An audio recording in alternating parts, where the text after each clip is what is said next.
வணக்கம் நண்பா. TNSTC latest செய்திகள். ஈரோடு போக்குவரத்து பணிமனை முன்பு பணியாளர்கள் ஆர்ப்பாட்டம். மதுரை ஆரப்பாளையம் பேருந்து நிலையத்திலிருந்து கடந்த 8ஆம் தேதி திருப்பூர் மாவட்டத்திற்கு அரசு பேருந்தில் பயணிகளை ஏற்றுவது தொடர்பாக மதுரை போக்குவரத்து கிளை உதவி மேலாளர் மாரிமுத்து என்பவர் அரசு பேருந்து ஓட்டுநர் கணேஷ் என்பவரை காலனியால் அடித்ததாக கூறப்படுகிறது.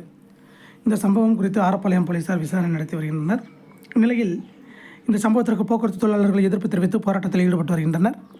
இதன் தொடர்ச்சியாக ஈரோட்டில் சென்னிமலை சாலையில் உள்ள போக்குவரத்து பணிமனை அலுவலகம் முன்பு அனைத்து தொழிற்சங்கங்களைச் சேர்ந்த போக்குவரத்து தொழிலாளர்கள் அரசு பேருந்து ஓட்டுநரை தாக்கிய மாரிமுத்து மீது வழக்கு பதிவு செய்து இதுவரை கைது செய்யாத காவல்துறை கண்டித்து முழக்கங்களை எழுப்பினர்.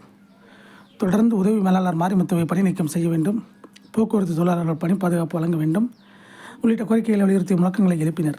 மேலும் 2 தினங்களில் போக்குவரத்து உதவி மேலாளர் மீது நடவடிக்கை எடுக்கவில்லை எனில் வேலை நிறுத்த போராட்டத்தில் ஈடுபடப் போவதாகவும் போக்குவரத்து பணியாளர்கள் சங்கத்தினர் தெரிவித்துள்ளனர். இது போன்ற போக்குவரத்து துறை அப்டேட்டுகளை தெரிந்து கொள்ள நம்ம சேனல் சப்ஸ்கிரைப் பண்ணுங்கள், ஷேர் பண்ணுங்கள், லைக் பண்ணுங்கள். நன்றி, வணக்கம்.